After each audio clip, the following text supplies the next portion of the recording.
All right, folks, we've seen a brutal silver sell-off today, Tuesday, June 23rd. Silver prices are down to $61.56. In this video, we are going to cover every single article that's talking about this and explaining why this sell-off is happening. And the most important question is it going to keep dropping lower? We have about 5 or 6 different articles, so I've scoured the internet trying to hear everyone's opinion. I don't want to just stick with one person, one expert giving their thoughts, because of course silver's price is pushed and pulled by many different reasons. So this is one: silver price cracks as traders test how deep the sell-off can go. This one: silver faces make or break level. Will the price keep dropping? This one is from FX Leader. Silver price forecast: bears threaten core trend line as silver flushes into deeply oversold territory. This one: silver drops 3.5% as Fed rate hike expectations grow.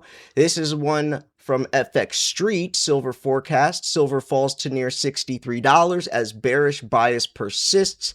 We have this one: precious metals ease as US-Iran talks progress, and hawkish Fed pressures silver as inflation fears ease up. So a lot of different articles. I've picked a few that we're actually going to cover in this video. I will link them all in the description below. Like I always say, I will do all the hard work for you. All you gotta do is click subscribe, click the bell, you'll get notified, and you'll always be kept in the loop of what's happening across the world and how that affects the price of silver. I do want to say I posted another video. My last video was crazy. I spent so long making that video. It's the first time I actually wrote a video script in a long time, and I'm talking about silver censorship on social media, YouTube, everywhere. It's a very, very deep video. I really think you guys will enjoy it because I'm not talking about censorship from the angle that I'm sure a lot of you are thinking. It's a very, very good video, and I hope you all at least check that out after this video. Okay, so let's talk about this. So silver's sell-off is becoming harder to dismiss as a routine pullback, and I could agree with that.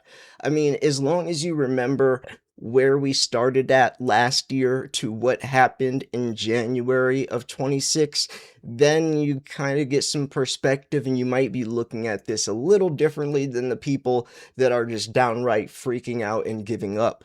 The metal dropped towards $63 an ounce after a brief attempt to steady, hit by the same forces pressing on gold: stronger dollar, rising U.S. rate expectations, and fading demand for crisis hedges as traders assessed progress in U.S.-Iran talks. Now, the chart is also working against the bulls, which is music to my ears. People who want to capitalize on these dips, lower our dollar per ounce average, and, just take advantage. Buy the dips, sell the tops if you ever do want to sell. So silver remains trapped below key short-term averages and inside a falling channel, leaving dip buyers with little technical confirmation that the worst of the move is over. Fed bets turned silver into rates trade. Silver fell more than 3% to trade near 63, and now it's down to 61, extending a weak run after modest gains in the previous session. The decline came as the dollar held close to a one-year high, making precious metals more expensive for non-dollar buyers. The pressure is not only about currency moves, though. Traders are increasingly pricing the chance that the Federal Reserve will raise rates again this year if inflation proves sticky. That shift hurts silver because the metal, just like gold, offers no yield. When Treasury returns rise, the opportunity cost of holding bullion also rises. Silver's industrial demand story has not disappeared, but is being overshadowed by the macro backdrop. Stronger dollar, tighter financial conditions become the market's immediate focus. The chart still favors the sellers. Technical picture remains fragile. Silver's trading well below both its 9-day and 50-day exponential moving averages, which is a setup that suggests that rallies are still being sold rather than chased. Now, here is another article from Yahoo Finance. Silver faces a make or break level. Will prices keep dropping? Silver's fighting to reclaim $69 after a near 3% bounce, yet the metal trades 45% below its January record, sits at a level that will decide its next major move. Now, this article was written yesterday, and they're talking about $69 silver. Well, let's see. Right now, silver's $61, and yeah, that's a pretty crazy drop. Let's go to like the 5-day. So the last time silver was $69 was the 17th. I don't know where they came up with that 69, because yesterday silver was around $65, $66. But you know, whatever. Still though, I think the most important thing about this article is what Robert Kiyosaki is saying. So, of course, you guys hopefully know who he is. He's the famous author of the book Rich Dad Poor Dad. I was a special guest on his episode a couple years ago. A friend of mine, believe it or not, he actually mentioned me several times on one of his more recent videos, mentioning that I taught him a lesson about silver. He was like talking about 5 different lessons about something, and he said lesson number 4 he learned from his good friend Silver Slayer. Pretty cool. But anyways, he's talking about watching it but not buying yet. I think that's pretty interesting. So silver climbed to around $66 on Monday, up close 2.8% on the day. So yeah, it was around 66, not 69. But Robert Kiyosaki, the author of the Rich Dad Poor Dad show, said this week he is waiting before adding to gold, silver, Bitcoin, Ethereum. He argues that the macro environment, not falling prices, signals when to buy. I think that's pretty interesting. I'm going to comment on those 4 things that he is investing into because they're close to mine. They're very close to mine, except Ethereum. But I do see why Ethereum would be a good purchase. Personally, though, I just invest into Bitcoin and silver and a little gold. Ethereum I didn't like just because there's so many hundreds of billions of Ethereum, where Bitcoin there's only 21 million minted and about 20 million have already been mined, so there's very few Bitcoin to be left, and when they're all mined there's no more. 21 million is a very small mintage for the most popular worldwide currency, and when they're all mined it's gone, right? That's an insanely low number, right? Low supply, high demand. There's a very, very, very, very, very, very, very low supply of Bitcoin, but there's a very high demand. So, you know, if you own 1 Bitcoin in a couple of years, people will pay whatever price because you can't find anymore. It's either lost in wallet addresses or people that are holding on, and whoever owns the Bitcoin can set the price.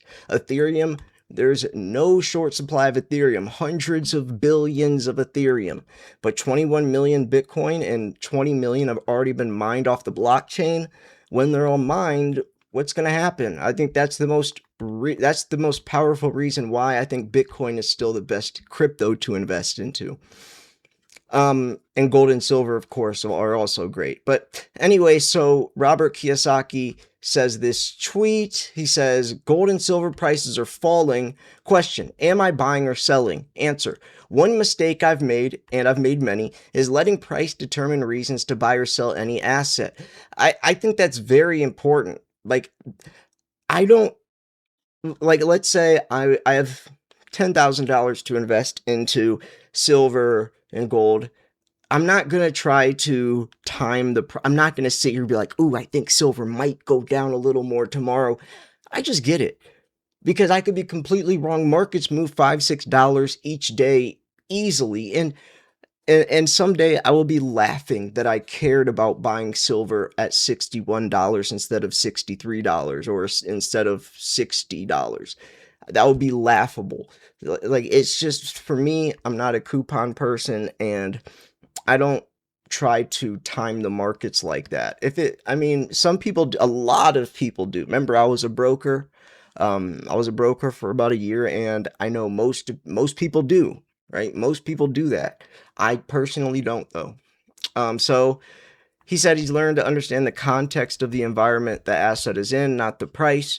For example, if the price of real estate's crashing, I look at job growth up or down in the area around the property. Gold and silver, I watch our political and banking leaders. Are they solving problems of the US and world economy or making things worse? I think our global leaders are incompetent, only making things worse. And that's funny because he's friends with Trump. He wrote 2 books with Trump, actually, or 3 maybe. So I'm watching the prices of gold, silver, Bitcoin, Ethereum on technical charts, and will be buying when prices reverse their decline. So yeah, that's another one. So deeply oversold territory. Now, if something's oversold, that means there has to be a correction, just like overbought territory. So that could mean that we are seeing the bottom start to get near. Who knows though? I'm not a psychic and neither are you. So anyone saying that they know something that no one else does when we all have the same exact information, steer away from them because that's dangerous. Silver drops 3.5% as Fed rate hike expectations grow. That was 16 hours ago. I think this one's interesting. This was yesterday. Precious metals ease as U.S.-Iran talks progress. I think this also has a major play in it, along with the dollar and all that. But no one's really looking at this from the peace talks progress because there's just so much up and down. One day we have a peace deal, the next day it's getting broken, the next day it's nobody knows what's actually going to happen, and I think that's important. But I also like this part where they mention looking ahead, the outcome risk. So the trajectory of the US-Iran diplomatic negotiations will remain primary near-term driver for precious metals. And that's kind of my point. That's the primary driver, but nobody really knows what's going on, or when news comes out that there's been an agreement, we know that doesn't necessarily mean that it will happen. A formal agreement or announced breakthrough could further reduce geopolitical risk premium and accelerate selling pressure in the metals complex. Conversely, any stall or breakdown in talks would likely restore safe haven demand rapidly, gold and silver among the primary beneficiaries of renewed geopolitical uncertainty. So, it's just a little bit of everything. But at the end of the day, I really hope you guys remember the bigger picture of why we invest into silver. And I'm telling you, if you did not see my video that I posted earlier today or yesterday, depending on when I post this video, you gotta go watch that. I'm being honest, it's one of my more proud videos I've made. Like, I wrote the entire script. I'm not just freestyling like I am with this video, and it took me a lot of time and thought, and it's just a good video. Where I'm talking about censorship, silver being silenced, why silver is a threat to the government, the dollar, why they steer people away from silver and everything. And I go into social media's aspect from it and the banking aspect, and it's just a good video, and I hope you guys all will go check it out and support it, because I really do think that I did a pretty good job explaining why silver's kind of silenced and pushed to the side. So anyways, folks, I hope you guys enjoyed this video.